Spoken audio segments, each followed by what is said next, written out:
give a proper introduction to Mark's work and to lead the conversation today, we have found just the right man to unpack the complexities before us. Adam Lerner not only curated the major retrospective, Mark Mothersbaugh, Myopia, which is currently touring the country, but he authored the book by the same name, which, incidentally, you can get a copy of. It is in the lobby. Nicholas Books is there with copies of Myopia and other things. Both Mark and Adam have signed copies of those books today, so they are out there for you. In his day job, Adam Lerner is the director and chief animator of the Museum of Contemporary Art Denver. He has curated dozens of exhibitions and projects with contemporary artists such as Barnaby Furness, Liam Gillick, and Christian Marclay. He's also showcased the non-traditional talents of astrobiologists, shamans, and pigeoneers. In a 2011 article in the New York Times, it stated that Lerner's work to engage audiences is reshaping the model for the Contemporary Art Museum, thus the title, Chief Animator. Adam is going to begin by giving you the background story, the story behind the man, before he asks Mark to join him. So please join me in welcoming Adam Lerner.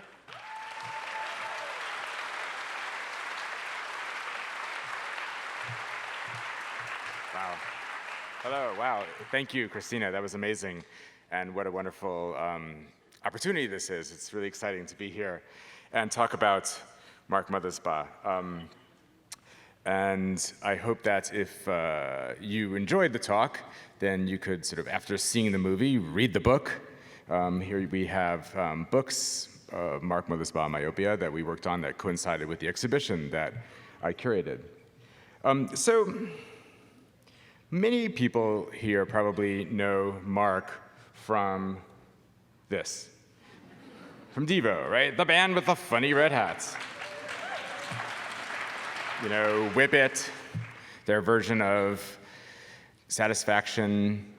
Of course, like, you know, anyone who is about my age definitely knows them. They were, you know, #1 hit band. And Mark was the frontman of that band and the co-founder.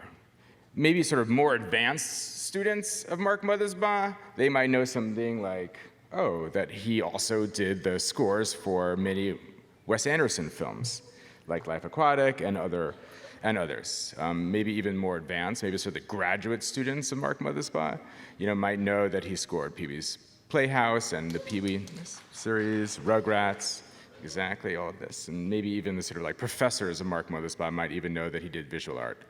But what I'm here to do before is to sort of set the stage so that everybody is on the same level as to what Mark's career was about, and then I'll come out and and then I'll invite Mark out, and then we'll talk, and then he will give color to it all, I'm sure. So, you know Mark as a composer, musician, but he started off as an artist. He enrolled at Kent State University in 1968. And there you see him from when he was a student, looking like a hippie, as you should, in 1968. And he was at the time very inspired by artists like Andy Warhol, and he would make things like these decals that he would put up around campus. And you know, this was actually before there was such a thing as street art, and there really wasn't graffiti, and so this was actually a pretty radical way of doing things. And he caught the attention of other sort of students who are artists on campus, and well, then things started to take off from there. So if some of you know your history and can do your math, then you know that if Mark was at Kent State University, enrolled in 1968, then he was there May 4th, 1970, when the National Guard opened fire on student protesters to the Vietnam War, killing 4 of them. And this was a traumatic moment, not just for the students on the campus, and for people like Mark, who were protesters and there, people who saw their friends die next to them, but it was a traumatic moment for the entire country. And Mark and his group of artist friends did what people did in the 60s when they sort of had an idea or had a thought that they liked. They formed a collective. And they formed this collective around the idea that the world, as they saw it, was not evolving, it was devolving. And that's why they formed the band Devo. Oh, I love it. I love it. God bless you. People are just finding that out because that's the thing. We all know of Devo as the band with the funny red hats, but many people don't know the deep philosophical, historical origins that went throughout the band. And in fact, they really didn't see themselves as a band. They saw themselves more as this art collective around the idea of de-evolution that made films, music, visual art, had performances, dressed in costumes, and the whole package was Devo. So here's Mark and his fellow co-founder of the band, Jerry Casale, in Jerry Casale's apartment soon after the shootings and the school was closed down. And they're both playing music, and they're both wearing masks. Mask play was a kind of thing that they did. And interestingly, Mark found one mask that he called Boogie Boy. And when he wore this mask, it was this sort of man-child grotesquerie that he so identified with, it became a kind of lifelong alter ego. And after wearing this mask, he didn't go back to any other mask, and that became like the mask for him. But the idea of the mask was very important, maybe not just because of this, but there's something about the influence of this idea of the grotesque, the monstrous, on his whole aesthetic sensibility. So if you see the kind of art that he started to make after May 4th, 1970, you can see some of these influences, like these postcard-sized collages and prints that he would make, where you can see this sort of Dada-esque, surreal combination of, this sort of figure with a gas mask in this cosmic environment. You see like this sort of oxygen mask in this character in this sort of moonscape, or this other medical image. So these were important parts of what defined his sensibility at the time. But what's crucial is that he was sort of seeing himself in the early 1970s as much a visual artist as anything else. And as I tried to understand who this character, Mark Mothersbaugh, was when I was curating the exhibition, I had to go through about 4 storage spaces filled with materials. I mean, I should just tell you a little, a side fact is that as a curator, you are really happy when you work on an artist like Mark Mothersbaugh, and you're like, oh my God, this is amazing. Nobody's ever worked on him before in any serious way. Like, this is great. I could be the hero. And then, like after 2 years of going through like hundreds of boxes of materials that haven't been opened in 40 years, I'm like, I really wish another curator had done some work on Mark Mothersbaugh. Anyway, so when I was trying to figure out really what was the thread that runs through all of his works, I saw this aspect of grotesquerie, this aspect of the monstrous, the mutation, the mutant that he was interested in, and this character that was very much defined by these masks. But I saw this whole other side that I couldn't quite make sense of. And so I'd look through his journals, and I would see pages like this, where he's obsessed with grids, or these highly structured mathematical sort of layouts and matrices. Here, this sort of fake accounting like system that he has in these various colors, or this here. And by the way, when you see pages in a journal like this, that's when you understand this. Right? So Devo, as a band, was the expression of this artistic idea, this obsession with mimicking the ordered, methodical nature of our capitalist, consumerist society. These characters look like they were produced on an assembly line. But Devo was not just this sort of aspect of order. Devo was also Boogie Boy. And so many of you who know Devo as the band with the funny red hats would not know necessarily that Boogie Boy, Mark's alter ego, was in fact an icon of Devo, just as much as the sort of ordered uniformity was an icon or symbol of the band, and in fact was often part of their press, and especially in the early days. So here you see Mark as Boogie Boy in the video. It's actually the film that that won at the Ann Arbor Film Festival. In the beginning was the end, the truth about de-evolution. And that film, which was then circulated throughout the country as the Ann Arbor Film Festival winners were packaged and then sent on the road. And that became then the launch pad for the band's success, and ultimately led to them signing in 1978 their record deal. But I want everyone to understand that Devo was both. Devo was both the sort of uniformity that you would see in an image like this, in these figures on the right, with their highly robotic movements and their sort of overly mechanical sort of stance and choreography. And then it was also this character who was free from that. This character who was a little bit of a monstrous character, but also a little bit of a mutant and a little bit free. And so the philosophy of de-evolution was very, very central to what they're thinking about, because evolution as a principle is, of course, has its structure, has its order. Things continue according to their own internal logic in the same pathways until you get to a mutation. A mutation then creates the possibility for there to be change.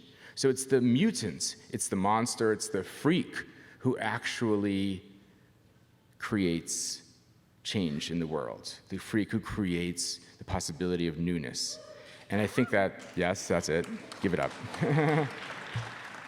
And that is the underlying tension. So I realized that there's not one thing that underlies all of Mark's art, it's two things. It's this utter tension always between mimicking the sort of orderly uniformity of our society and breaking free of it.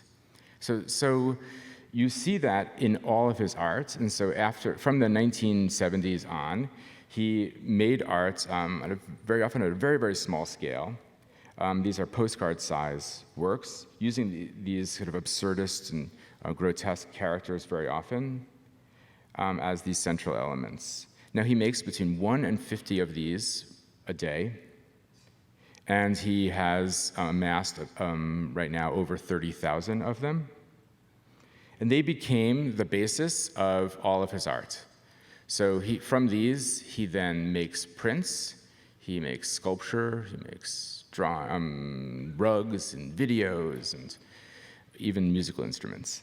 And that's the basis of the exhibition and the book that I curated and worked on with Mark, Myopia, is sort of this body of artistic material. It traveled to 6 museums, and then its last venue is going to come up in the spring in New York at the Gray Art Gallery at NYU, and hope you have the chance to see it then. But it would be an example of one of the prints that he would make based upon sort of an earlier postcard-like drawing. But he would also do all sorts of other works that carried the same tension between the mutation and the orderly, like these series of photographs that he began in the 1990s that he called beautiful mutants, that have this sense of order, this sort of repetition of the same, but also this sort of creation of a mutant. And they're funny, but they're also a little disturbing. And then he takes them in all different directions, even into sculpture. Like you see this 2 Scion car, or these 2 rumped My Little Ponies. And he even creates mutant instruments, like these, what he calls orchestrions, these music-making machines that he makes out of recycled organ parts. It's here for the organ. All right. And the sounds are atypical for any instrument. So it's basically using that philosophy of it's your mutation that creates newness. So it's because you have these found objects that he composes for, he can't work within a normal scale that he would within, say, a piano. And so therefore he's forced to create new kinds of sounds. And that's in the way in which the sort of your disabilities also are the source of your specialness. And so this is, for example, like what it would sound like.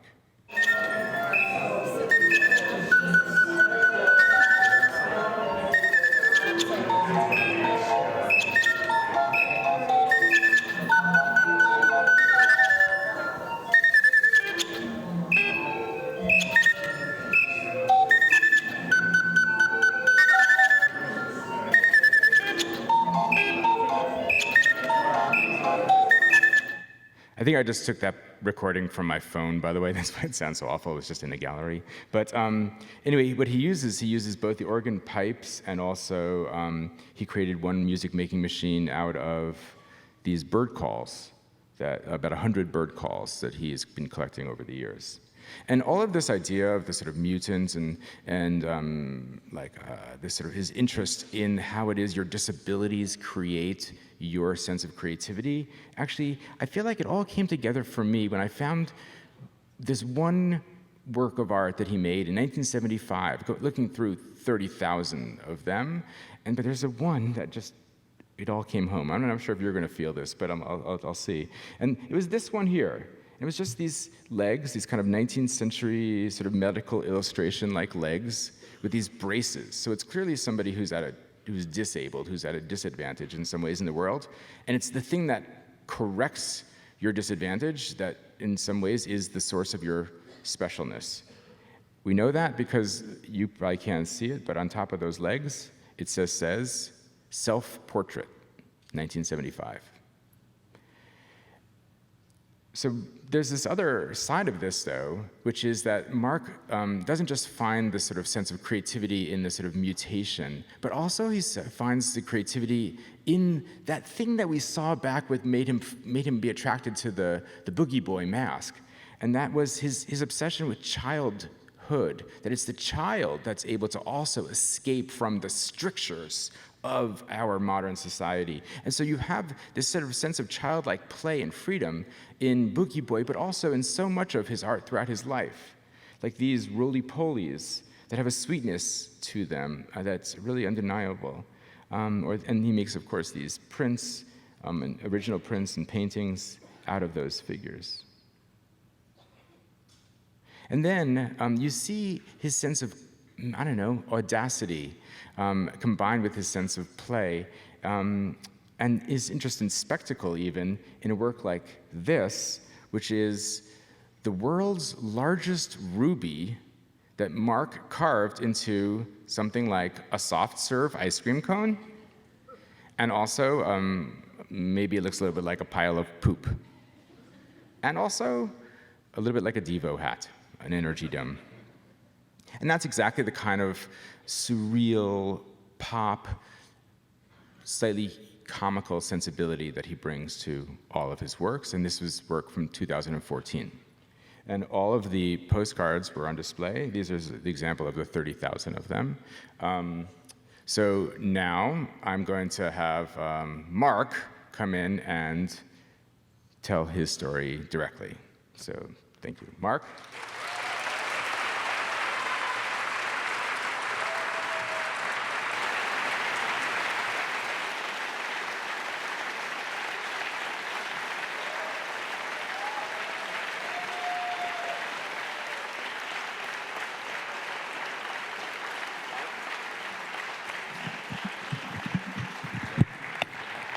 Mark, do you want to come out here? Thanks. There's no avoiding it.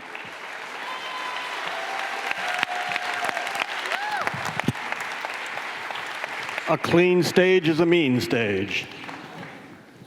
Great. Well, the audience is a very unenthusiastic audience, so you're going to have to think of some really great things to get them excited. I can't see them. They're there. Are you there? Okay, cool. I think they're there. I had this thought a couple minutes ago while I was listening to it. I was thinking, this could be a good conceptual piece where, like after you finish, about 6 or more people each take a turn at it until we finally finish the whole thing and I never have to. Would you like to do that tonight? Like, the chief of police could come out and talk about my driving record, how it's okay, could be worse, it's not so bad. Super. Well, I'm sorry that I'm here instead of the chief of police, but why don't we give color to the story that I told, if you can, by starting off in the early days. So describe for us the scene for you around the time that Devo was founded. What were your interests? What was going on for you? Okay, he's referring to like the 70s, the very beginning of the 70s. I started at Kent State in 1968, and I wasn't exactly sure what I was doing there, but I knew I loved art and wanted to study art, and I had hated school for kindergarten through 12th grade because somehow I was the guy with a kick me sign on his back because I had thick glasses and I was the shortest, skinniest guy in the school with a big light bulb shaped head. And it went on year after year. So I just thought school was the worst idea ever. And then I accidentally ended up at Kent, and it was a totally different thing for me. It was like I went from, and it was a great time to be at Kent. It was like a very exciting atmosphere there. But I went from, like having nightmares about going to school the next day to like finding out that kids at like 3 or 3:30, they'd be looking at their watches and the bell would ring and they'd dart out the door and head off to their, activities for the evening. And that meant I had the whole art department to myself. And in the first year I was there, I found out about printmaking. It became a passion for me. And I really liked school. And I was there. And I remember in 1970, in the early spring, SDS did some thing where they said, "Hey, come watch us napalm a dog on campus." And I was like, I'd like to, what is that? How can you do that? Because we, on TV, we watched the Vietnam War every day, and so I saw that we were dropping napalm on Vietnam, and so I went to this demonstration of what napalm looked like, and there was this poor little dog shivering on a table, and these guys were talking about. They said, "Let us explain to you how it works," and they told you that when napalm touches the skin, its amazing property is it just keeps burning. It goes right through you. It just can like burn a path, in your body. And they said, "We're going to show you what it looks like by putting some on this dog." And they go, "Is anybody here going to stop us?" And of course, everybody said, "Yeah." And then they said, "Well, our box of napalm, we don't really have napalm. It's against the law." But they were talking about how many people that had napalm just dropped on them that were just villagers. And I went home and thought, I can't think of a single Vietnamese person I wanted to kill. And I thought I would be bad at that. I wouldn't be the right person because I couldn't put my heart into it. And so I was happy to be at school. And when kids there organized to protest the war in Vietnam, I joined in. And they shot students and killed them, some of them, and a bunch of them were just wounded, and they closed our school down. So there's this guy I'd met about 6 months earlier, Jerry Casale. He had come up to me one day. He was a grad student, and I was a sophomore, I think, at the time, and he'd said, "Are you the guy putting up pictures of astronauts holding potatoes all around campus?" And I said, "Yeah," and he said, "What's a potato mean to you?" And we started talking, and he had this whole idea that, like, I feel like I'm a potato in the vegetable kingdom, where I'm not a glamorous, like, Richard Gere or whoever he used as an example at the time, because it was 1978, so it was probably pre-Richard Gere. But he says, we're not asparagus people or eggplants people, we're like proletariats, we're from Akron, we're from Kent, Ohio. He was from Kent, I was from Akron. And he says, we're from Ohio, and, potatoes are like dirty and asymmetric, but they have eyes all around and they can see everything. And I was like, all right, I like this guy. So we started doing artwork together. We were making posters for different events that were going on at Kent, and I was helping him with his grad student project. I printed little decals of little green potato men for him so that he could put them on these blow-ups of kids that were in his high school graduation class. And he was kind of like this kind of smarty guy. Anyhow, so they shut the school down after the shootings, and he would come over to my house, and we would make music because we couldn't go to Kent till it was May, like May 4th, and then they shut the school down until September, middle of September, when the new fall season was there. So he would come over, and we'd talk about what was going on in the world, and we would make music, and we'd talk about art, and we decided that what we were observing wasn't evolution, but rather de-evolution.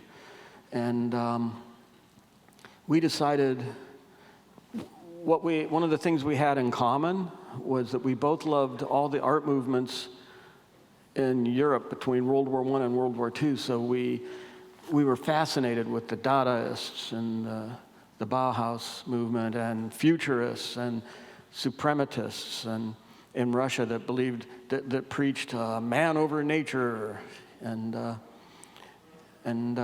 we found all that stuff very fascinating, and we thought, well, okay, let's be an agitprop group. That's what we kind of wanted to be, and we were also influenced by the early artists of that. The artists that were current at that time, the Rauschenbergs but especially like Andy Warhol, because he was like a painter, and he was a printmaker, and he was a photographer, and he made movies, and he produced the Velvet Underground and threw great parties. And we thought, yeah, we liked the idea of not being about a specific technique, your art, that your art could be an idea, and you could use whatever medium was out there that best expressed your idea. What was that? It was like some sort of an exotic bird. It's here for conceptual art. And then it clapped at the end. Okay. They're loving it. Let's go on. We could have a couple more people come out and like do different testimonials. Yeah. Is the chief of police here? So when we were starting Devo, things were happening that had never happened before. Everybody had always had vinyl discs.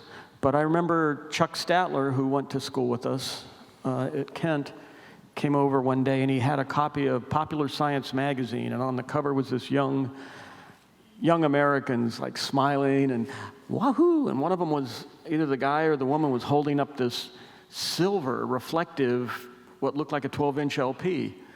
And it said, and on Popular Science magazine, it said, laser discs. Everyone will have them by Christmas time. And so we read about it, and they're like, not only do you get an album of music, but you get visual art. And we thought, this was invented for us. Laser discs were invented we're the perfect band. Sound and vision, that's what we do. It's like artists are going to take over pop culture. Rock and roll is going to die. It was 1974 or something like that, and we were like ready to celebrate the death of rock and roll and pop music the way it was, because now it meant artists were going to...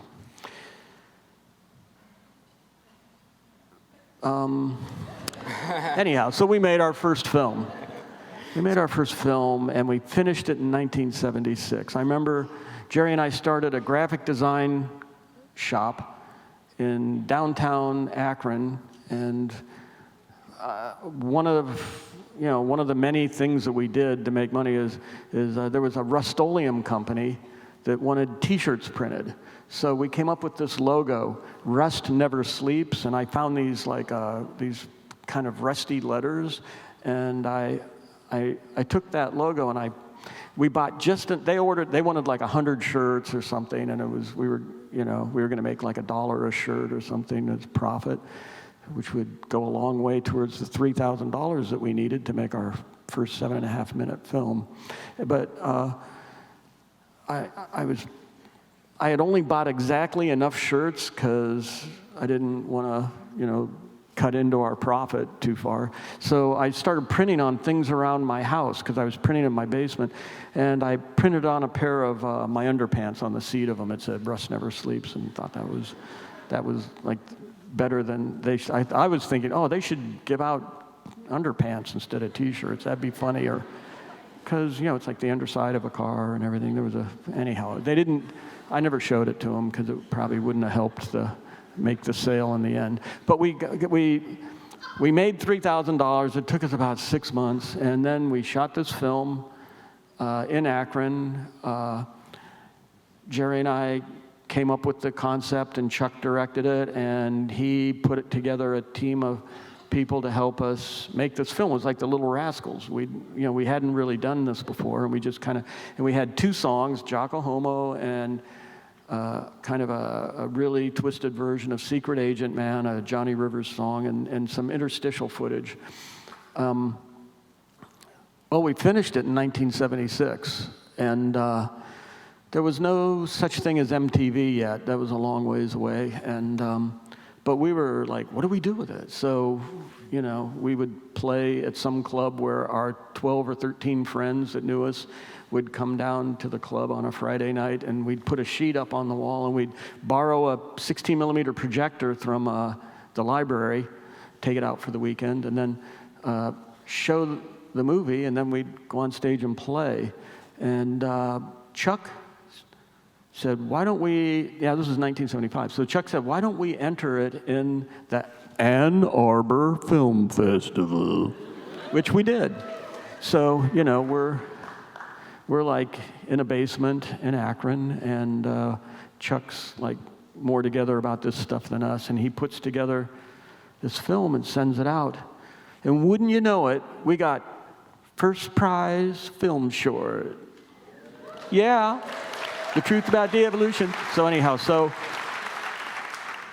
that was kind of, in some ways, that was kind of the start of recognition for Devo, because that film then got added into a circuit of short films that had won in film festivals around the country, and it toured.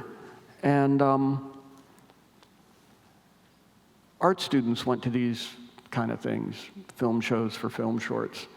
And so the people that were seeing our movie were around the country, were a lot like you guys probably, but a long time ago.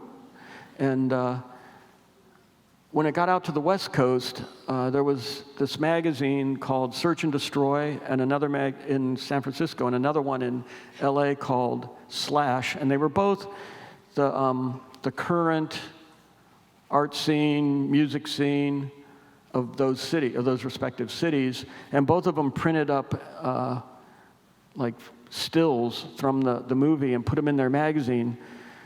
And at the same time, there was people in the record business, record industry, saw these films, and they went.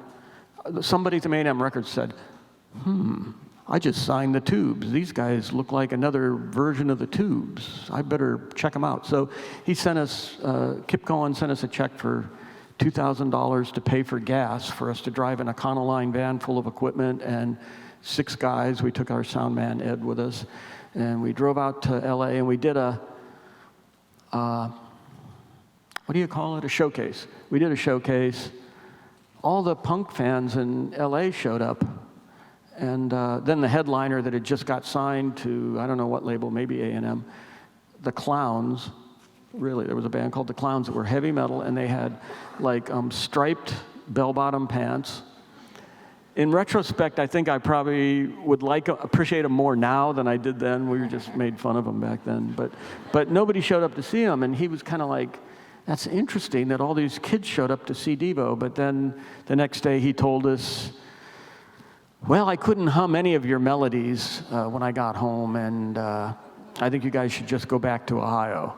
And so we were like, we're not listening to you, Mr. Record Company Executive. And it's, I don't know, I'm not telling this story in a linear fashion, but it's okay. Go on. Okay, just keep talking, or should I? They're liking it. You want to talk for a while? No, this is Oh, you did a really good one. You were actually, yours was very articulate, so, and it made sense. Anyhow, so it's like, it's like, why I told you the story about Kent State is because we were these idealistic kids, and kind of like, just warning you, Mom and Dad, kind of like the kids are today right now. We felt like we could change things in our country. And, you know, after everybody got shot, not just at our campus, but there were problems in other campuses in the country. It kind of became obvious right away that if they don't like what you're saying, it was easy to put you down. And rebellion was obsolete and was not a way to change things. And I remember, you know, we were thinking, like, who does change things in this country? How do things change in America at this point? And I was listening to the radio, and it was Pachelbel's Canon, which some of you know what it is. It's like this very beautiful piece of classical music. And set to music was, hold the pickles, hold the lettuce, special orders don't upset us. All we ask is that you let us serve it your way.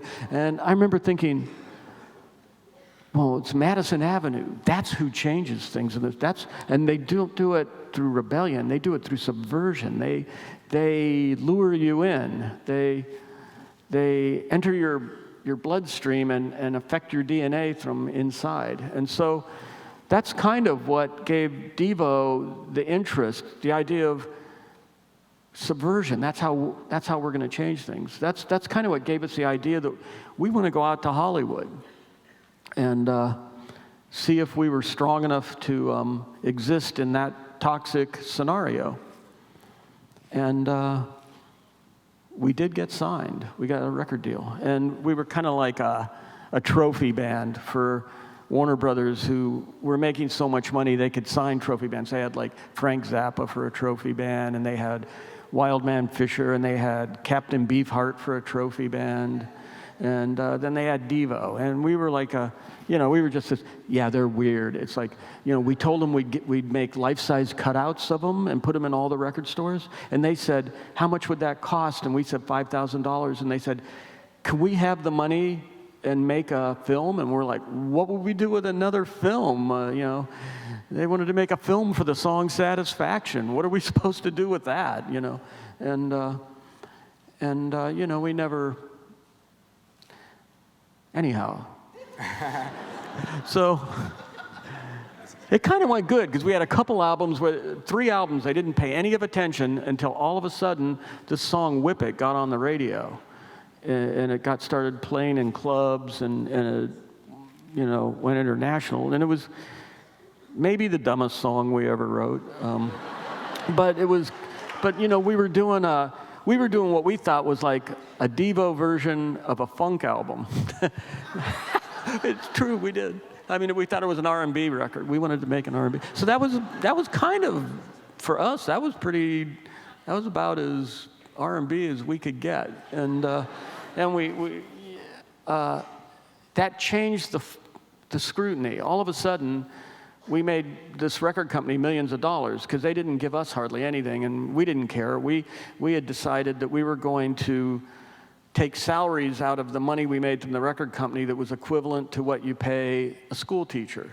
And so we were kind of cool with that idea. And so that meant we had money to invest in, like experimenting with electronics, experimenting with film, experimenting with visual images, and costumes and staging and choreography, so we could put our money into our art. And should I stop? Then can you just describe along that path what Boogie Boy's role was in your terms in Devo?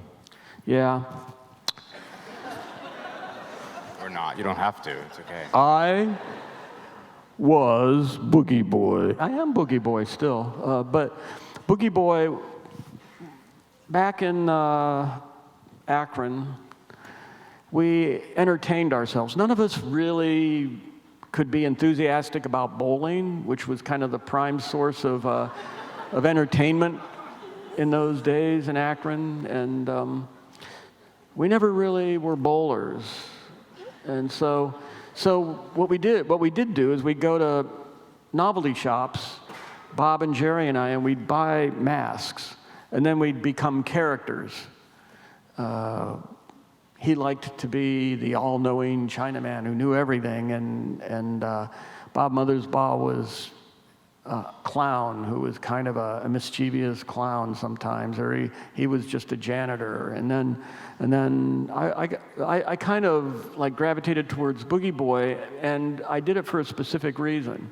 Before Devo, I was just kind of like a dumb kid floating around in Akron, and I was a church organ player at my parents' church. And I kind of I felt like I wasn't getting answers when I asked people things and, about stuff. And it was one of those, it was a good church where it stressed the work ethic. That was it. That was the best way to get close to God was through work. So that part stuck with me my whole life. But there were some people that had dropped out of our church, and they had said, "Hey, you want to come to a dinner at our church?" And I was like, "A free dinner?" And my girlfriend and I, we thought, okay, well, we have a date where somebody else is paying for the dinner, or how bad can that be? So we went to this Steelworkers Union in Cleveland. It was like about 500 people in the room. It was big, and it was like a cafeteria kind of room, and we ate. And then afterwards, somebody got up and started talking, and I remember going, uh-oh, okay, here's where we pay for dinner. And this guy got up and he started talking about Christ returning to earth.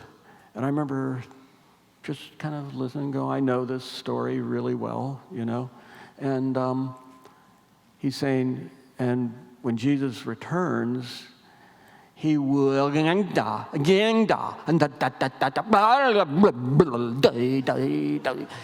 and it totally freaked me out. I was just sitting there going, what the hell? And everybody in the room is fine. They're all like, and they're kind of enthusiastic. And then as soon as he does that for about 30 seconds and sits down, and somebody instantly pops up in the audience and they translate. And the translation was something to the effect of, the end times are near, we can expect revelations it is already taking place, and blah, blah, blah. And he sits down, somebody else pops up, and they have their own and then they sit down and somebody else interprets it. And I just remember being so impressed and thinking, the idea of surrendering your intellect to the spiritual world was really intriguing to me. I really loved that idea.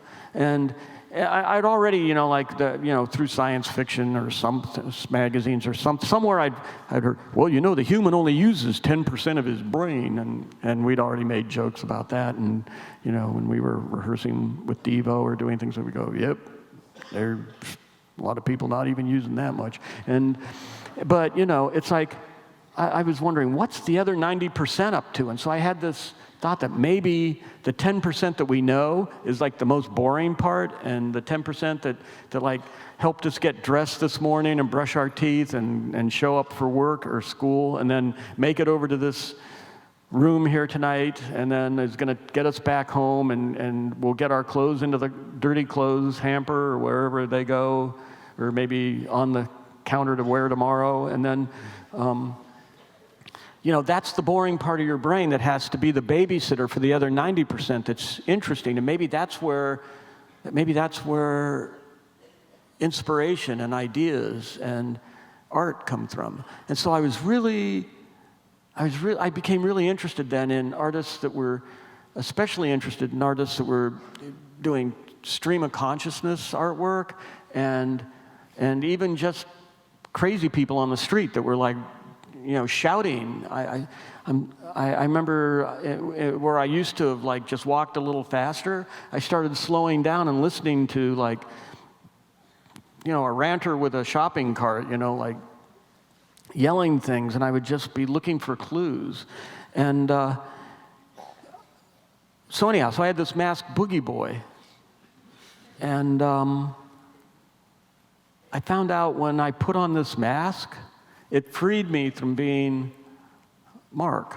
It gave me an opportunity to explore this other place and to explore my own version of what I thought that they might have been hinting at or might have really been dead on at the church. I don't know. No, I only went there once. I never went back. I felt like I got this incredible information and started off on my own research. And so Boogie Boy became this character in Devo that was kind of an agent of chaos, because we were really, in some ways, because my band, I think it's because my band, nobody was really a great musician. I kind of had the most training of any of us, and the other four guys, they couldn't play an instrument and sing at the same time. So we worked really hard on getting our songs really precise, but yet Boogie Boy could be this character who could, at least once during the evening, kind of go off into this kind of free-form place. He could be stream of consciousness, and you know, even to this day, if Devo does a concert somewhere, our encore will be a song that Boogie Boy will come out and sing, and somewhere near the end of the song, there's a place where he'll tell a story, and none of us, including me, even know what the story is going to be or what he's going to do or what he's going to say, and sometimes it's just an activity, and sometimes it's like it goes way too long, and I'm looking over and the guys are looking at me like, come on, let's finish this. This isn't very good. Or sometimes you look at them and they're laughing and they can't believe it and they're enjoying it. But it was always some part of what was Devo, and I kind of practiced that as much as I could in the non-structured part of my life. And in many ways, you know, there's a similarity with the way that you make visual art, because making 1 to 50 of these postcards a day and you're collecting over 30,000 of them is kind of a way of accessing your unconscious mind. Yeah, it's, you know, that's how I work. I don't know why. I can't really totally explain it. I'm trying to do my best, but yeah, you're right. You were sitting backstage with me, and you looked at postcards, and one of them you liked, I think. I don't remember which one it was. I liked a lot of them. It was one of them. These are from the last couple days, because I haven't been home. I wasn't home yesterday. So can you talk a little bit about, in many ways, the origin of your feeling of being somehow different? You know, this character that became the basis of your visual art, even the reason why we call the book and exhibition Myopia.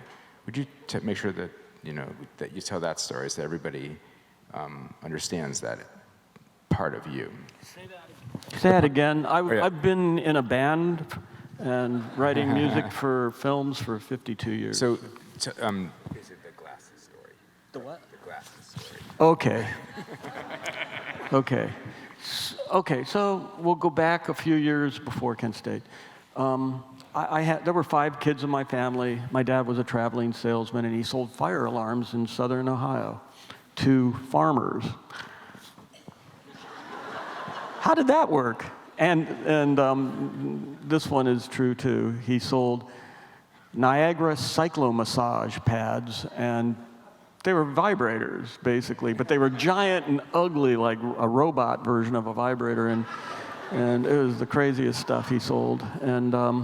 But he would be gone for 5 days. My mom would be going crazy with 5 children in Akron, and he'd get home, and we'd see him for a few minutes here and there. And somehow through all that, nobody noticed I was legally blind, that without my glasses, to this day, I can't see the big E on an eye chart from further than like 6 to 8 inches. And I just thought that's the way everybody saw things, because I'd hear a knock on the door, I'd run over there, somebody would come in, I'd get right up in their face and go, "Hi, Grandma!" And then I'd know that the red, blurry blob that was like walking around in my field of vision, the red blob that looked like a Monet painting out of control, was Granny, and because you'd hear her voice and you'd know it was her. So then I didn't have to do it to her again that day, but I was always just a little bit tweaky. So anyhow, I'm in second grade, and I hadn't really fit in the first couple years, and the teacher would say, Mr. Mothersbaugh, would you add up the numbers on the board? And I'd go, what's the board? And all the kids would laugh again, and then she'd go, all right, young man, stand up and go to the corner. And I'd get put in the corner, and I'd go, how do people know the right answer to that? That's the weirdest thing. Other people, they ask the same thing to them, and they know exactly what to say, and they just move on to the next thing, and they ask me, and then it's like this. Anyhow, so near the end of second grade, it was like the last month of second grade, somebody said, maybe they gave me a letter, and I took it home, and it told my parents maybe I should get an eye test. And so they did, and they found out it was correctable. It was myopia. And so I got my first pair of glasses at I don't know, I think somewhere like May or June of, it was right before the end of school of second grade, and I got these glasses that looked like Coke bottles. But I walked out of this office building, and it was the most amazing experience I ever had in my whole life. I looked, and I was at a hill that we used to sled ride, and we were at the top of the hill in a car, and I could see Newberry Elementary School, the school I had been going to for 2 years. I'd never seen it before. And I saw the woods I walked through every day because our housing development was on the other side, and I knew the streets to walk down, and I knew the woods I could walk through. I never saw what the woods looked like before, and I saw houses. I had never seen a roof on a house or a chimney with smoke coming out of it before. I'd never seen telephone wires. I'd never seen birds flying. I saw clouds. I saw the sun for the first time in my life. All right in one moment. It was amazing. It totally was this joyful moment in my life. I was so happy. Anyhow, so the next day, I was at school and I was drawing a tree, and because I'd never seen a tree before. I'd only seen the trunk of a tree, which, I frequented the one in our front yard, in shocking situations where, 1 minute you're running with abandon, and the next minute you've met the tree again. Like, wow. And so I'd never seen how beautiful a willow tree was, and so I was drawing one, and this teacher that had spanked me, picked me up by the ear, sent me to the office, given me detention, I will not be a jerk in class, stuff like that, and 100 times. And then she said, and I didn't even see her say it, I just heard her say it. She said, "You draw trees better than me." And is anybody here a school teacher? I wouldn't even know if you were, because I can't see anybody's hands. But I can tell you this, be careful what you say to kids, because I never wanted to be a dad, because I thought, oh man, I will say something really fucked up, and they will remember it later on, and they'll blame everything that went wrong in their life on this thing that I don't even remember. Anyhow, so she said this, but she said this thing to me, and I went home that night, and I dreamt I was going to be an artist. And so that was the day I started wanting to be an artist. It was summer of, must have been, how old are you when you're in second grade? Yeah, so it was like 1950 plus, however many years that would be. So anyhow, So it makes sense that somebody who felt like he never knew the rules would become obsessed with rules, and as well as be obsessed with the one who's outside, the outsider to the system. Don't worry about it. It wasn't that important. Just like mouthing off. So let's go back to the story take it back to the 70s, and after Devo, major period of success, you then have this transition in your career in the 1980s, where you begin to score for movies and television. Can you describe how that happened? Yeah, we signed with Virgin Records in Europe, and we signed with Warner Brothers for the rest of the world. And we wrote 12 songs, rehearsed them, went in, recorded them, came up with an album cover, album art, rehearsed them, designed a stage show and choreography, and made some films to go with the songs, and then went on tour. And then a year later, we'd write 12 songs, rehearse them, record them, make a video, put together a tour and go out and tour. And a year later, we'd do it again. And we'd done that 6 times. And then we got in I don't even know exactly how or why, but we got in an argument with Warner Brothers and said, we're leaving. And we signed with this other company that we thought was young and dynamic, and turned out to be a bunch of dummies, and they went bankrupt really quick. And so we were, with about a dozen other bands, we were just trapped in limbo. And a friend of mine, Paul Rubin, called up and said, Mark, will you score my TV show? And so I said, sure, I got time. And he sent me a tape on a Monday, and I wrote about 12 songs worth of music for a TV show. On Tuesday, I recorded them. Wednesday, we packed everything up and shipped it out on Thursday. Friday, they cut it into the TV show in New York, and then Saturday we watched it on TV, and then Monday he sent me another tape, and I went, sign me up for this job. I love this job, where you get to write an album's worth of music every week. So that I got the bug, and it was also because there was nobody. Paul and the director were in New York, and I've done over, I don't even know how many TV shows, maybe 75. I've written theme songs for like 50 or 60 TV shows. And believe me, I never had this situation come up again, where there was nobody from the network that was like keeping an eye on everything. And so he'd send me these tapes, and I could write whatever music I wanted. It was like this incredible situation. And the show was successful.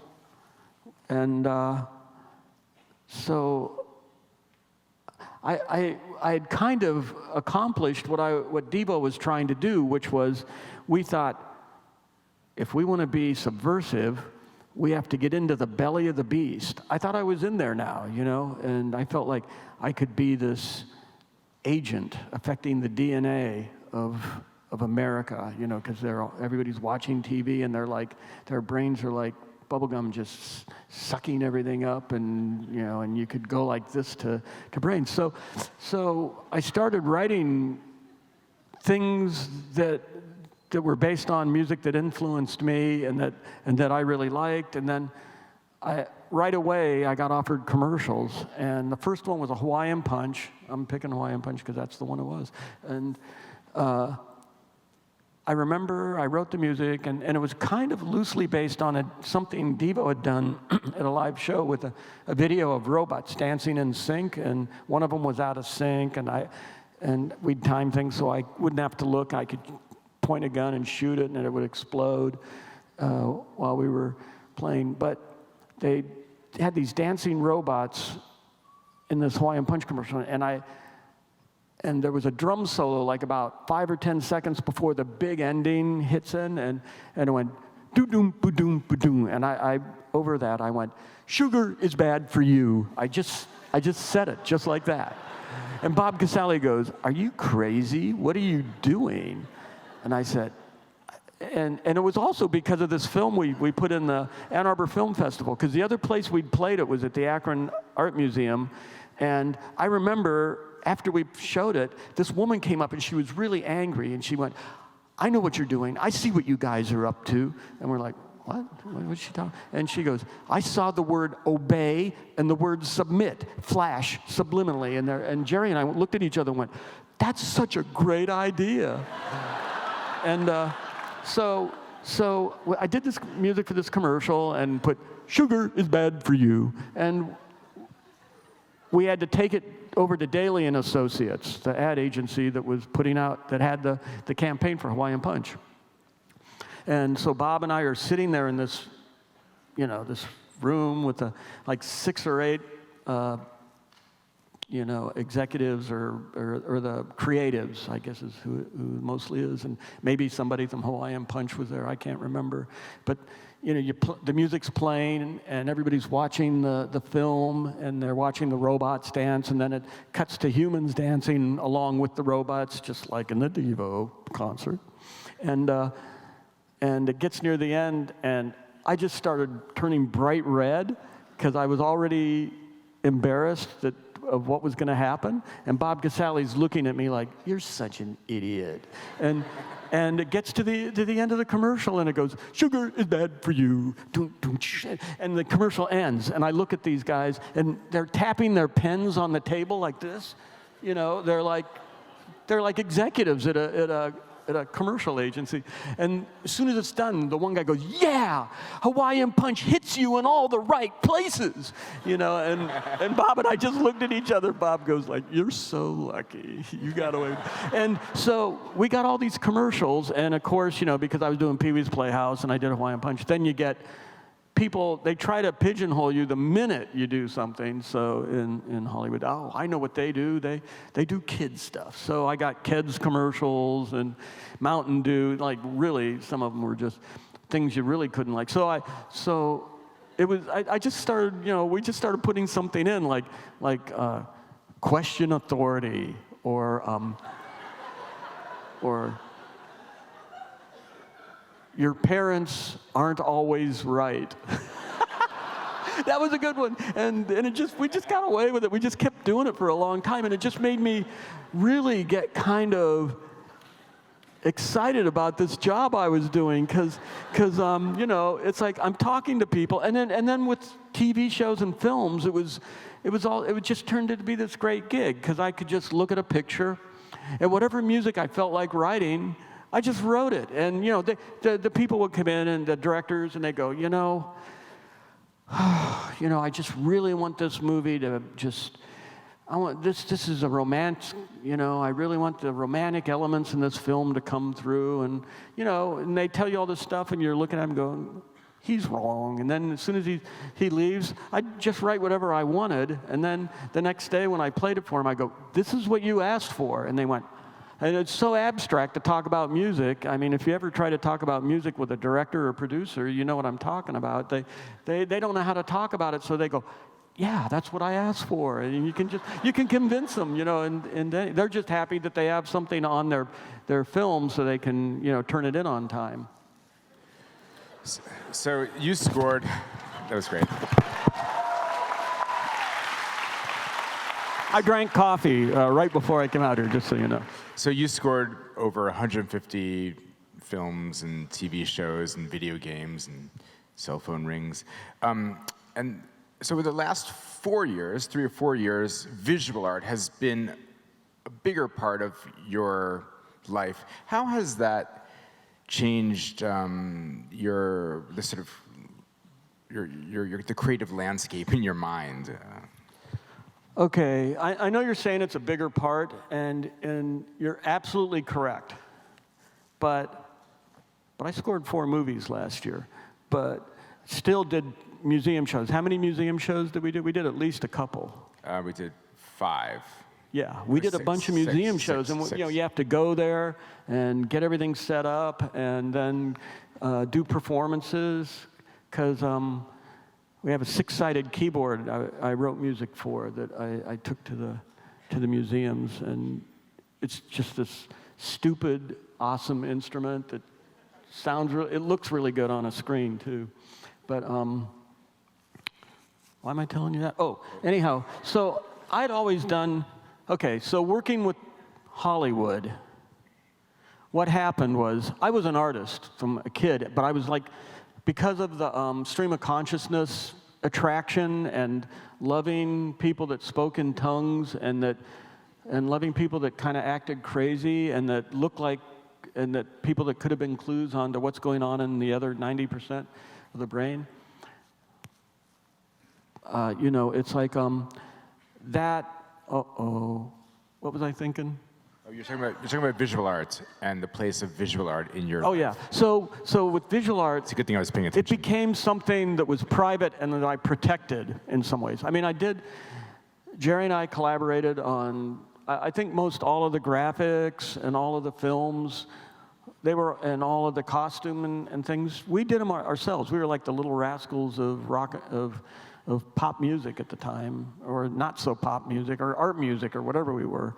Because we did everything ourselves. We didn't hire directors from fancy production companies to come up with the idea of like, and I'm imagining this stuff like there's a band sitting at a table at a record company and they're kind of acting kind of bored, and this guy comes in that's a big-time director of commercials and goes, okay, here's a red rubber ball. Somebody drops it and it bounces, and then cuts to another scene, and the ball bounces in, and it goes by somebody with a lawnmower, and then it goes by a girl on the back of a horse, and then one of the guys in the band goes, "That girl, that's got to be my girlfriend," and the guy, "Oh yeah, of course it's your girlfriend." He goes, "Okay," and so they agree on a stupid rock video, and one more mindless baby picture for a record company gets made. But so I wanted something that I felt like hadn't been, like invaded. And so I had started, I was into mail art when I was in the late 60s. I found in the late 60s that there were people like Robert Indiana and Jasper Johns and Irene Dogmatic and Image Bank and Ant Farm and all these people that if you sent them a postcard and you did art on it, there was a chance they were going to send something back to you.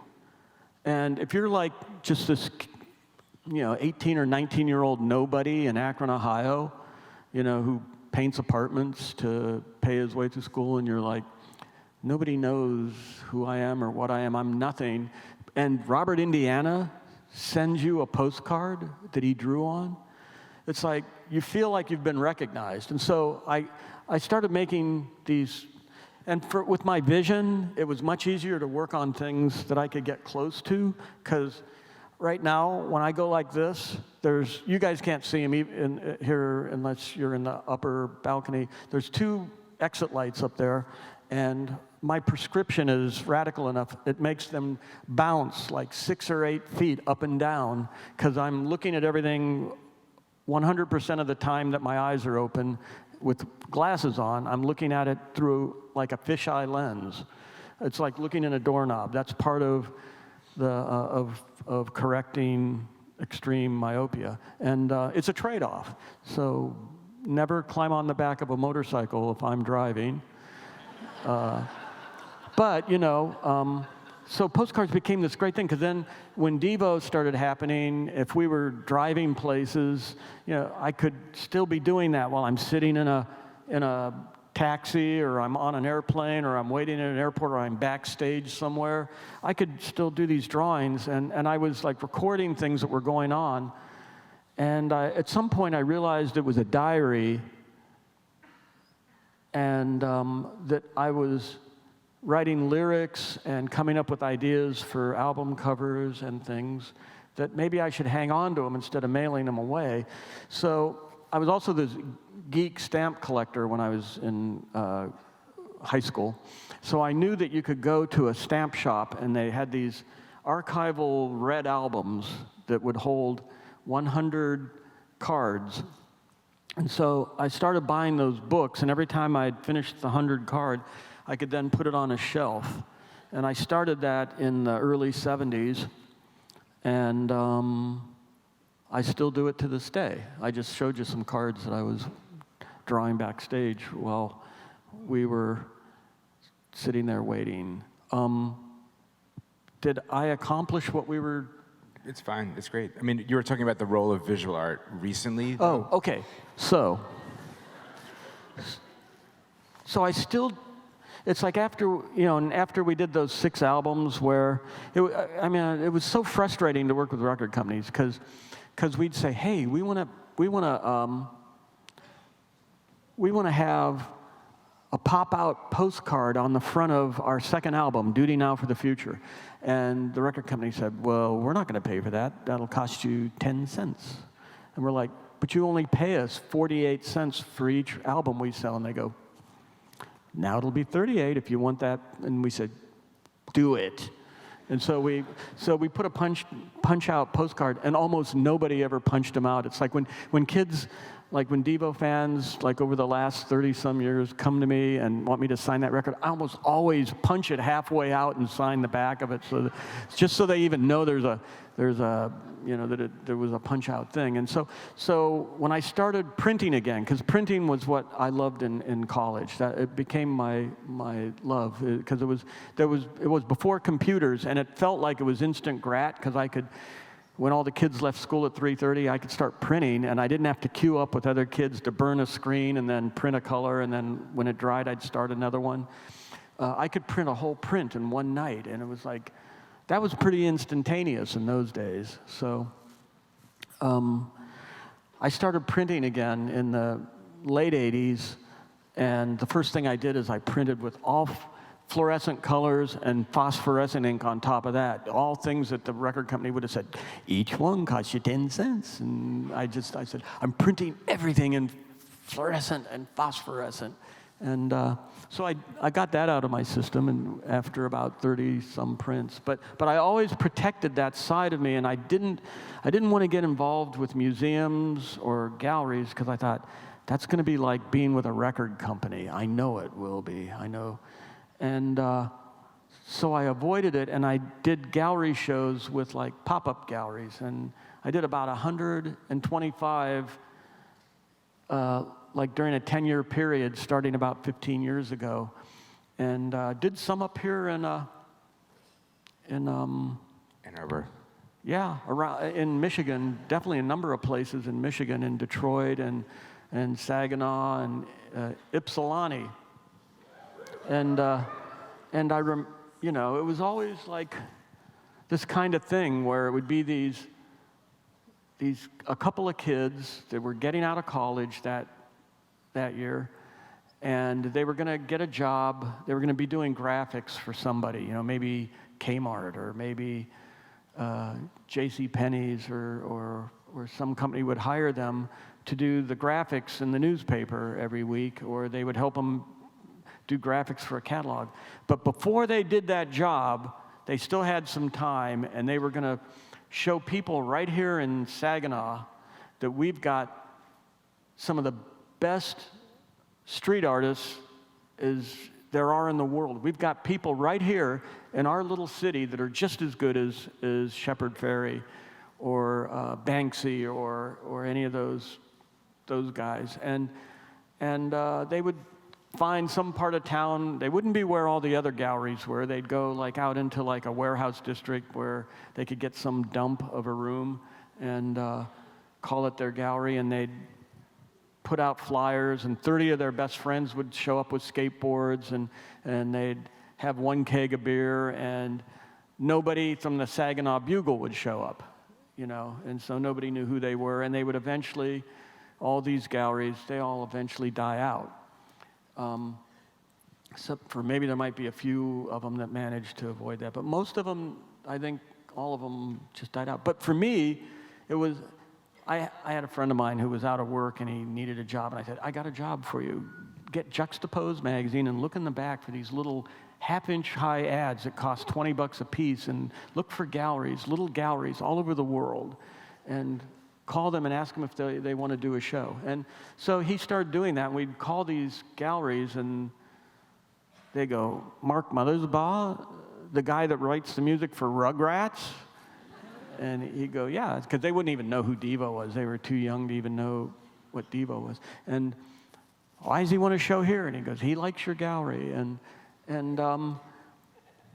these kids were like excited about art the way Devo was when we started. Because like by the time I got out to Hollywood and was doing films, then it's like you got directors and producers showing up at your studio, and all they do is complain about the contract they have with whoever the studio is, and they just talk about all the things they hated about the movie, and it was just kind of, although I could like go off and do my own thing with the music, I still had to listen to them. And so it was kind of nice to have a little time with these kids that were like still inspired and still loved art.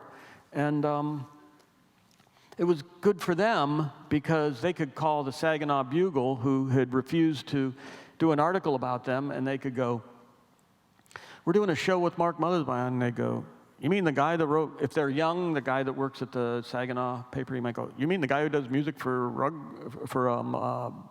Devo. Pee-wee's Playhouse?" And then if they were a little older, they go, "Oh, you mean the guy from Devo?" And anyhow, so they'd say, "That's so weird. Why would he show at this dump?" And, because it was in some part of town where like the art buyers were not going to go. Like dentists were not going to take their wives to this weird warehouse district to go look at art. But they could get people. We could get some people to show up at their gallery, and it would get them an article in the Saginaw Bugle for the first time. And so it was this thing where it was symbiotic, and I was really happy with that. I was really totally fine with that existence. And then some big gallery guy from New York showed up called me up and said, "Hey, are you represented? I hear you're doing shows." And I said, "Yeah." And I don't have any representation. No, I just do it myself. And he said, "Well, I want to look at your art." And he came over and he looked at it and he goes, "I can't sell art for these prices. My clients need things that cost $50,000 or more. I can't sell artwork for $300. That's what you sell that for?" And so I said, "Well, yeah, but I show at these small galleries right now, and I get emails all the time where kids will send me a photo and they'll say, 'I just bought my first piece of art this weekend.' And they'll send me a picture of their living room or their bedroom or whatever room they stuck the art up in." And he's like, "Wow, you've got a lot to learn," or there's something wrong with you. And it screwed me up a little bit, because then I was like, uh-oh, did I really mess up? And so I was kind of like in this place where I felt really like I'd really made a big mistake maybe. And I thought I was doing the right thing, and it made me question myself anyhow. And at the same time, I'm doing Wes Anderson movies and doing things like the movie 21 Jump Street or whatever movie I've done at the same time that because I figured out this way to like write a piece of music, tell my engineer, "Okay, put that into the film where it's supposed to be." And so while he was mixing it, I could go in, I have this other room at my studio, I could go over there and I could take like these cards that I work on, and if I found one that I really liked, like if I really liked this beetle being held in it looks like a diaper or something, a giant beetle in a diaper, I could scan it and then put it in my computer and work on it a little more, maybe add color. And I have a printer there, so I could then print out prints, and I just do like limited numbers, like a couple, 2 or 3, so that this kid that was buying one inexpensively, he was getting almost an original, but it wasn't quite. It'd be like 1 of 3 pieces or something. But it was like still pretty limited, and it was a nice life. But then this museum.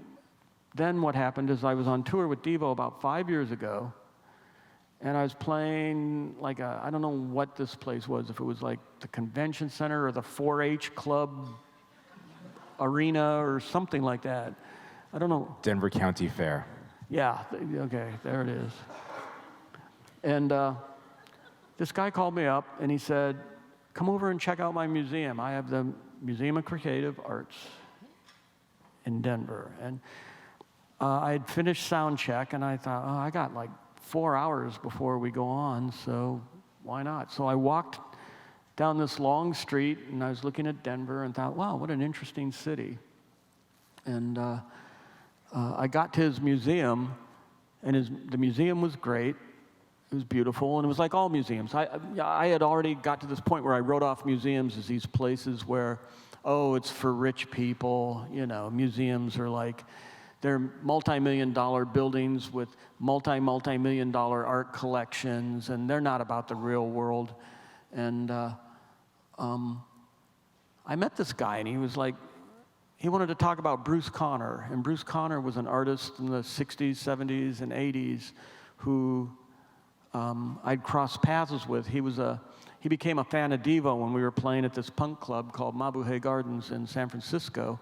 And I knew of him because I'd seen some of his films, like his A-Bomb Blast films, where he made this film that is mesmerizing, the way you see these A-bomb blasts over and over again in it. And I'd seen a couple other short films he'd done that were, and so we hung out a little bit in San Francisco, and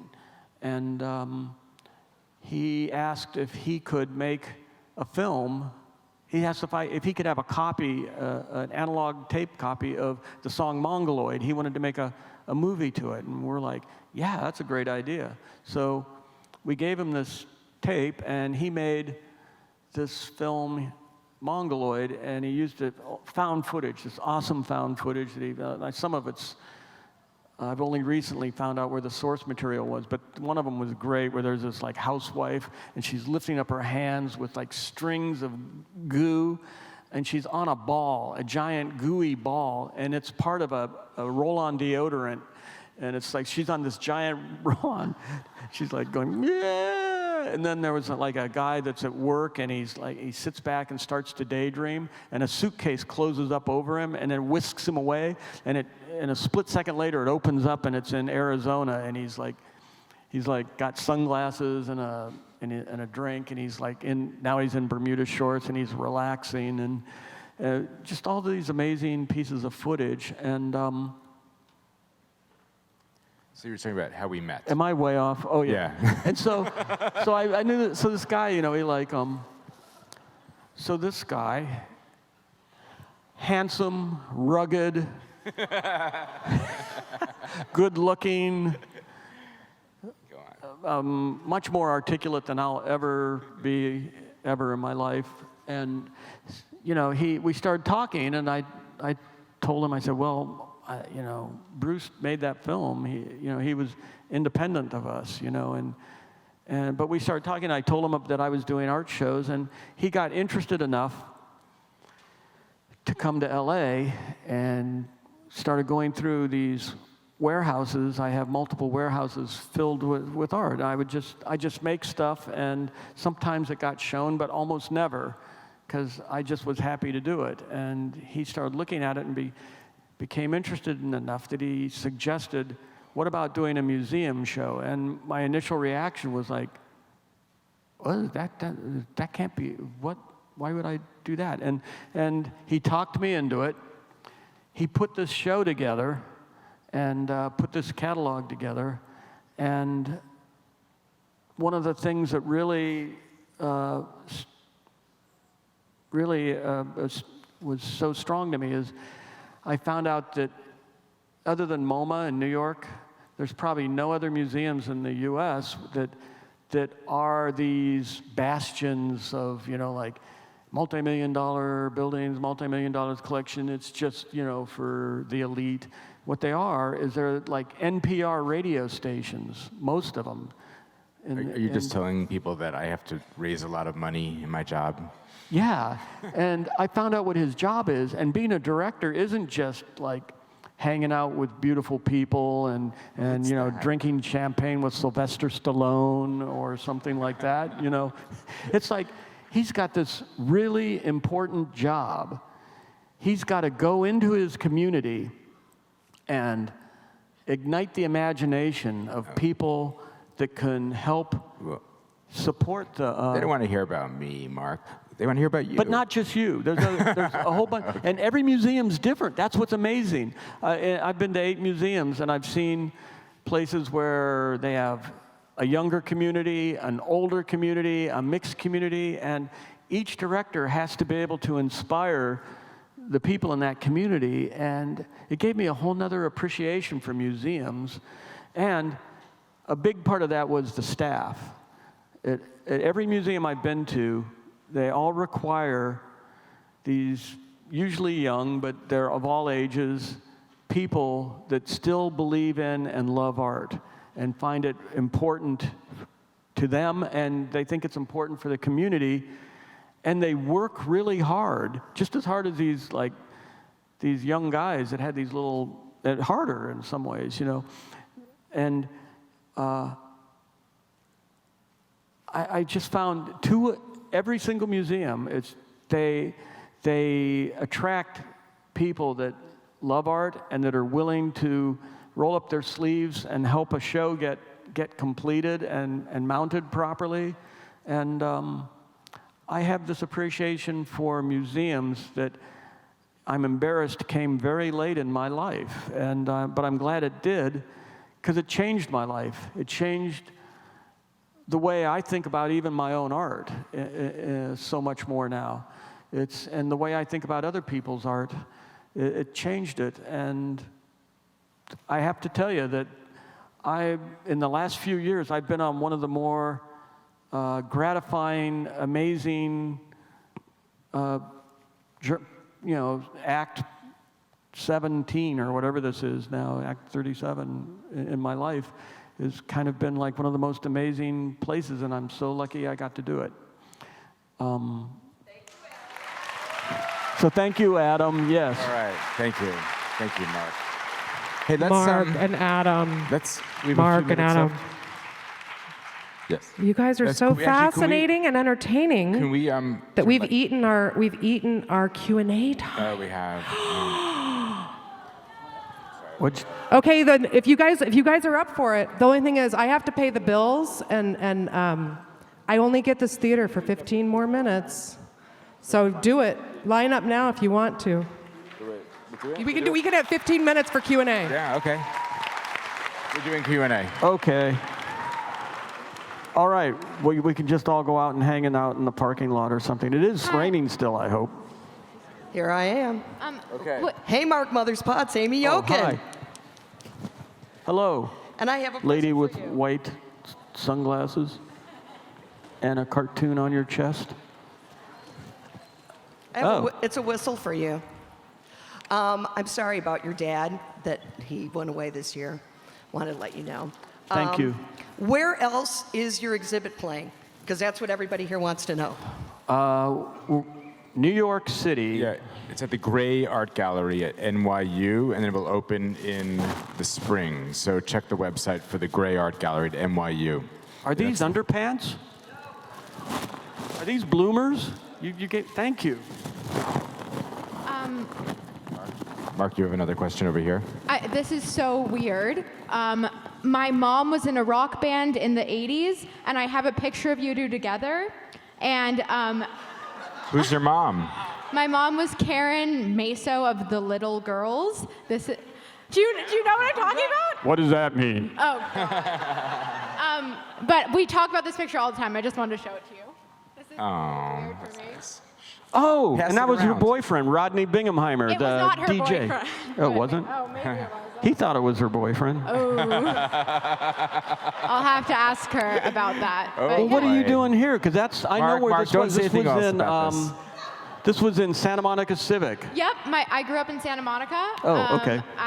My family moved to Portland, Maine a couple years ago. I go to school here. I'm on my way to an audition for a thing, and I just had to run in and I don't know. I give it to you? I don't know. I printed it. You I should- don't know what I you was should- doing. I'll keep it, but I don't. Okay. I don't- Yeah, don't show it to anybody. It looks like I have an adult diaper underneath my black shorts, but, who knows? So- Maybe. Cool. This has been weird. Thanks. And your mom was cute. Yeah, I remember. That's awesome. We thought, Rodney, he's a DJ. He's a famous DJ. He gets all the... Wait, now we go to the left side here. Say hi. Is she okay? Okay. Yes. No. No. It's you. Okay. Bye. Thank you. I should put these panties on while we're Should I doing talk? Okay. Yes. Mark, I don't really have a question for you. I just wanted to tell you. Put the mic close to your mouth. I've been in a Okay. rock band for a long time. Okay. You didn't hear me You've just say been there for some really pivotal moments in my life. I was in art school in New York in like '79, and I went to a Devo concert, many Devo concerts. I think I probably even waited outside to like assault you and the rest of the Devo guys. But then many years later, in like '86, I went into an art gallery in New York and I bumped into you. And it was another pivotal moment of my life because I actually said to you, Mark Mothersbaugh, you used to be my biggest fan. No, I used to be your biggest fan. So I got like so flustered seeing you. And I remember. No, I. Yeah, you were really, really nice.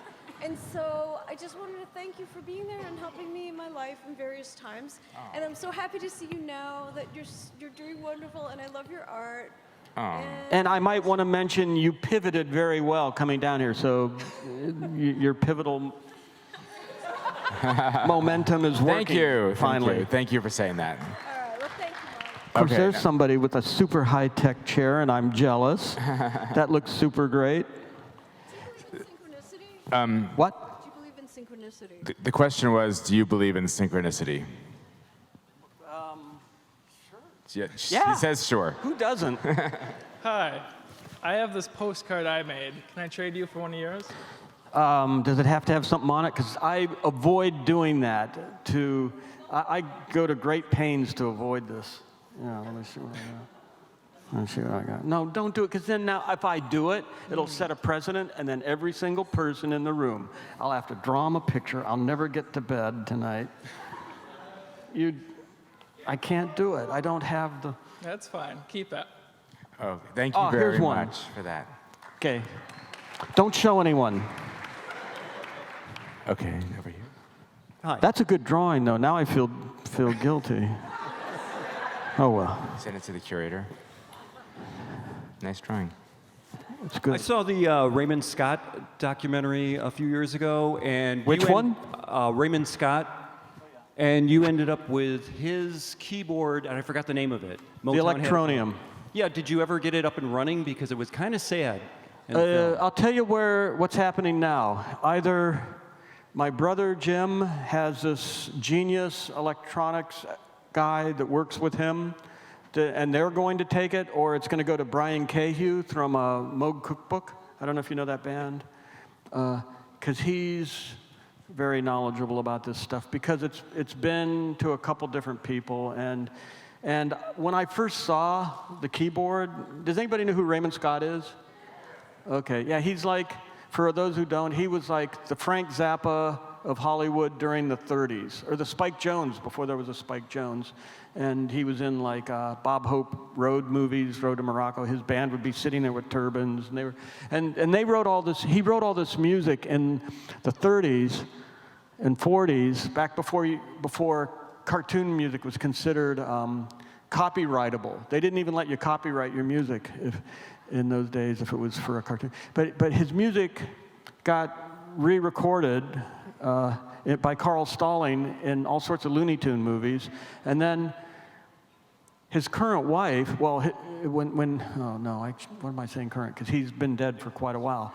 But his wife, who I think is still alive, was a second marriage who married him in the late 70s.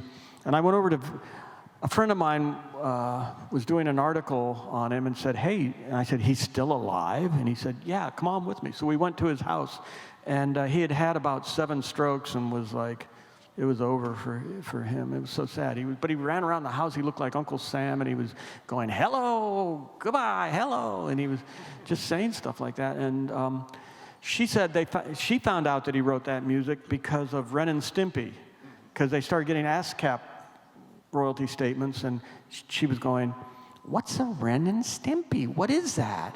And so then when she asked him about it, he just said, oh, that was a long time ago. And I went back into his laboratory, and everything was totally in disarray. It looked like it had been neglected for years, and there were all these acetates from radio shows that his band had played on, and it would say like Ella Fitzgerald with the Raymond Scott Band. And it's the only recording of it, you know, on this disc. And there were stacks of this stuff. And there was this guy that was like a gardener who now was the caretaker. And he said, hey, you want to hear one of them? And he walked across the room to us, and he went and stepped on and broke one. And we go, oh my God, you just broke one of those one-of-a-kind acetates. He goes, there's hundreds of them in here. And so when he passed away a few months later, I with a couple other people, I helped get his intellectual archives collected, protected as best as possible, and it went to a university in the Midwest that specializes in that stuff. And the only thing they didn't want to take was the electronium, because it weighs like a ton, and it was a work in progress. If you ever get really bored, go look up Soothing Sounds for Babies. And oh my God, it's so awesome, this 3-album set that he did, where if you ever read articles about the electronium, he says stuff like, it's the first musical instrument that writes music by itself.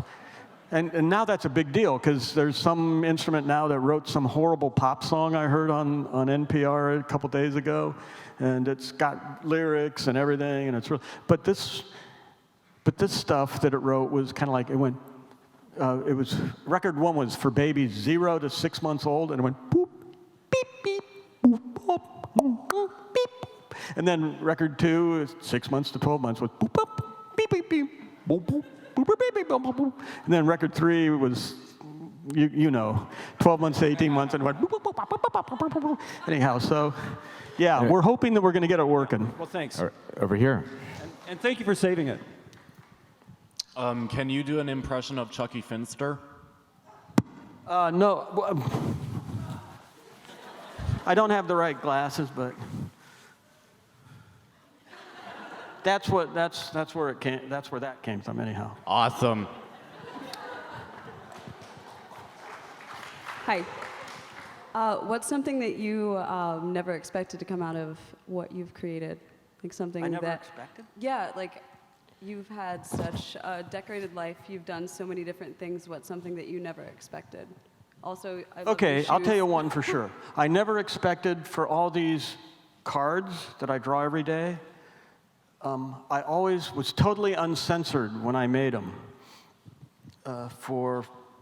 since the early 70s. And I was totally uncensored, and I would write things that I was really angry, or that I was really paranoid, or I was really sad, or I was really happy, or that I was being cynical, or I totally not PC, or mimicking horrible things in the culture. And because I'd show them to the only people that ever saw them, if anybody did, would be the other Devo guys, because we'd be on tour, bored to death, just like sitting in a plane for 12 hours going somewhere. And he got me to put them to put all the books out on these. We put them on these low tables. We wanted it to look like like a plane crash, and then all the things that were part of the plane crash are all laid out so that so the FAA could go through and try and figure out what happened. And so this one room had all these he put these low-hanging lights over it that were great. And I thought he was going to use marijuana grow lights because it was the year that marijuana became legalized in Colorado. But he found these other ones that were really good. And we put them over top of these tables. And Is it the expansive photo of all of the yeah, postcards there's that you- photos somewhere. Did you say 30,000? Yeah, I showed it to them, the last photo of this. I love the symmetry in that as well. Yeah, I in the remember room. being the first time I saw it, I got sick in the stomach, that I felt like I was the most naked I'd ever been in my whole life. And then I came around to loving that room the best, and that's the room I wanted to sleep in every museum before they closed. That's so nice. Thank you very much. Thank you. Hey, what'd you have for lunch today? Oh. He knows. A veal parmesan.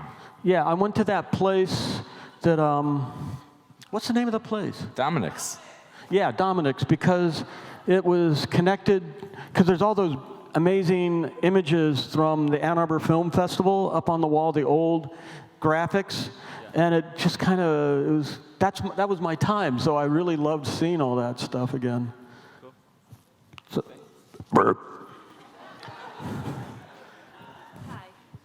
So I'm a local film photographer, and I've been working on a community darkroom project for the last year, and I'm like sort of in this like tunnel of darkness, just like fighting through to the light at the end of it. And I just sort of like see that you're like further along in your artistic journey, so I'm sort of looking to like wiser artists right now at this point to like journey through. And so I guess the question I have for you is like with your vision and your family, like you said it like with such humor, and I'm like one of 7, I have the same vision problem as 2nd grade too, and so it was really freaky, and I sort of am not like, I'm not like settled with it. You seem so settled with it, and I just sort of want to know like when you found that peace within yourself, how, sort of, you know, I don't know, it's sort of like the tortured artist thing, isn't that what drives most of us like to make our work, you know? I know. I guess we all have things.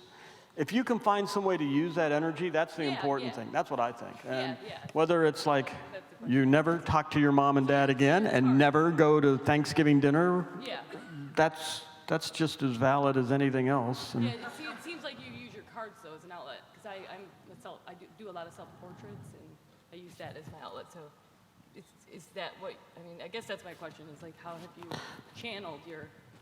How are we ever going to see all your self-portraits? Are you on the internet or something? Yeah, I'm on the internet. What is it? Well, I was going to give you this book, and my email address is Play in there. bigger? So. How pirates, dreamers, and innovators create and dominate markets. How you win. Okay. Category king. You're a category king. I'll be doing readings out of this book tonight at bedtime. At Dominic's. Check it out. Hi. You want me to use that one? This one's too short for me. I'll try and keep this succinct. So I'm a musician and a multimedia performer that's just starting out with a career in composing and scoring things. So I was hoping you could talk a little bit about your methodology and your train of thought in terms of like when you're scoring for television and movies, because there's an element of synesthesia, for me at least, in terms of like using visual stimuli. So like what do you turn to? Is it more like in response to the tape or the treatment directly, or are there other mediums that you use to sort of get the ball rolling? You know, I look for things in a project that I'm doing. I just look for things that I find, whatever I find that's exciting about somebody's movie. Because, you know, the reality is, film and TV, you know, I used to wonder, how come there's so many shitty films and TV shows that come out? How could there be so many? And then once I realized how the process works, there's so many people that can like screw it up along the way. You know, there's so many ways it can happen. You know, writers, actors, producers, people that are all trying. They think they're doing the right thing, or they think they might even be well-meaning, but they screw it up. And then it's like I get a script and I sign on for a film and I go, there's a great script. How are they going to screw it up? And then you see the first cut of the film and you go, that's how they're going to do it. You know, and so I just try to find something that for me, I think is something I can latch on to and inspires me. Have you written for film yet? Not only my own. TV? No one else's. Mostly. Well, you're in a good plays, town. Performance. You're in a good town because there's so many people that have projects that come here. It's like I think the thing to do is just find some of these people that need some music, and even if it's not the best film, look at it and find something in there that you go, I could make this film better, and even if I can't save the film, I can write some great music anyhow, and just write really great music so that even if people go, did you see that film? It stunk, but the music was pretty good. That's so what you, yeah. So you find that the things that that inspire you, that you pick out of whatever it is that you're working on, that then triggers some sort of melodic, like that triggers the ideation? It's all different things, and I don't know what excites you about writing music.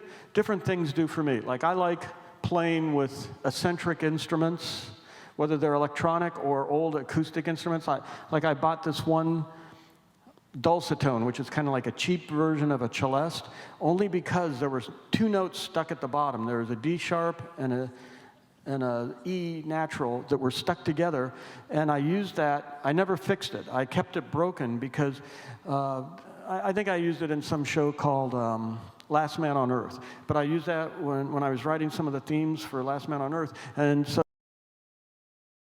you'd hit the one note and you'd always get 2 notes, and I always loved it about that instrument. And so I just look for things that are inspiring and try and match them up with something. Thank you. So we just have a few more minutes, Mark. So we'll can you make your questions answers a little quick? Okay. Yeah, 2 questions. The first question is, of all the different things that you've done, do you have a favorite TV, movie, play, postcards? It changes. It changes all the time. Every day, probably, it changes. There's some, you could ask me, and I'd tell you something different. I have an idea for something right now that I've done like about 30 or 40 minutes of the music for it, and I've got about 5 or 10 minutes worth of the graphics for it, and it makes me stay awake at night, and I'm thinking about it, and I might even have an investor, but I don't know, because it's crazy people from China, and I can't really tell how real anything they say is. And I finally just had to say, if you put money in my bank account, then we have a business deal, but not until then. And then my second question is, of all the places you've been in the world, do you have a favorite place that you've been? Boogie Boys Playpen. That's good. Thank you. Hey, Mark. We've never met in person, but about 25 years ago, we collaborated on I was one of the ad guys that you helped subvert Madison Avenue with. We worked on a NTW, National Tire Warehouse commercial. But anyway, I don't know if you probably don't remember that one. But anyway, we had to choose your mutations carefully. Okay. We had to redo it because some musicologist thought it was too close to REM's The End of the World as we know it. Anyway, that's not the point. What I wanted to ask you is, you're a musician and you've worked in advertising. There's people like Neil Young, who you worked with, will think that's bastardizing his art and he'll never do it, and Bruce Springsteen, but like you or Bob Dylan don't have a problem with it. I'm wondering how you look at it and whether you just think that's just another venue to create. Well, you pretty much summed it up right there. It's just another venue to create. And here's one of the things I do like about commercials is it's this area where you're always anonymous. So if you've got like some odd instrument or some idea about something, you want to try it out in a commercial, because if it doesn't work, then they just don't buy Duracell batteries, Or tires. Or tires, yes. Thanks. Or they have to rewrite it. Hello, 2-part question. Did you direct the video for Whip It? And Jerry did. Okay. Any hidden meaning? And what? Any hidden meaning? In Whip It? Yeah. I know, you think it's about dogs, right? Yeah. Well, it's semi-true well, here's the 2 things that how that video came about. We found this, we wrote the song because Jimmy Carter was president, and when we'd travel around the world, people would say, well, we love America, but your president's foreign policies are driving us crazy. And so it was a can-do song for Jimmy Carter. He unfortunately didn't take it to heart, and so he just went back to his peanut factory. And what was the other thing? Oh, the other thing was we found this film. I think Chuck Statler found it. It was this funny film, and it was somebody from Las Vegas who wore a magician's outfit, and it was kind of slightly burlesque, but he whipped pieces of clothing off of a woman, and we were like, that's the worst thing we ever saw. We were laughing so hard at it that we turned that into like this whole thing where we had a Ronald Reagan view of America with cowboys and a log cabin, and Devo were dressed like boat people, if you remember the video, and it was what it was. All right, so this will be the last question. Thank you. Okay. I'm sorry, folks. This better be a good one, Mr. Little Guy. How did you get involved in Yo Gabba Gabba? And I have a little... Yo Gabba Gabba? Yeah, I have a little stamp for you. Oh, okay. Thank you. Devo. Abe. Are you Abe? Yes. Hey, Abe. Okay. Yo Gabba Gabba.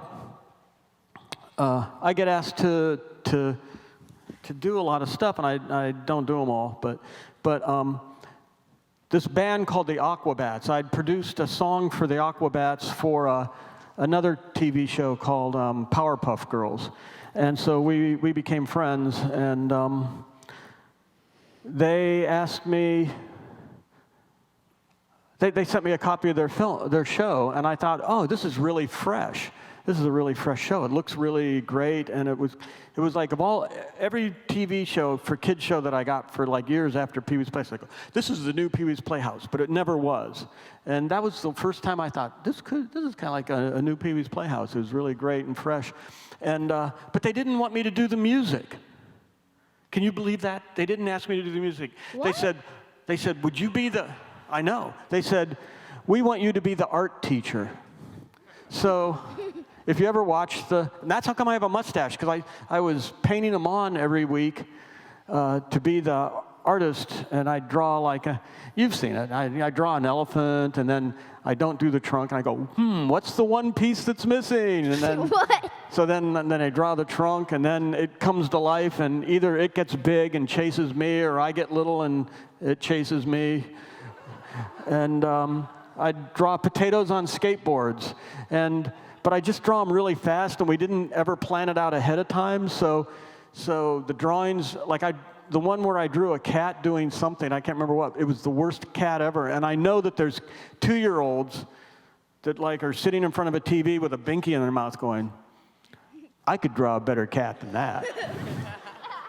But I love the show, yeah, I love the show. And it got me a whole nother audience. I could go to the grocery store, and there'd be a little kid going in a stroller going, in the aisle next to me going, Yo Gabba Gabba, Yo Gabba Gabba. And the mother would be like looking at all the magazines on the stand, and I'd look over and go, you're right, kid. We got a secret from Mom. And so that was, a fun show. We're not making any more, but it was fun. So, And do you think? Thank you. Hey, did you see the Lego movie or not yet? Yeah, I've seen the Lego movie. Okay, do you think that the Lego movie stole Awesome from Yo Gabba Gabba? Yeah. Yeah? Maybe, I don't know. There was other people saying awesome too, so it wasn't just. All right, thanks you guys. Awesome. that's great. And hopefully it stopped raining. Thank you. I'm sorry, the theater wants the theater back.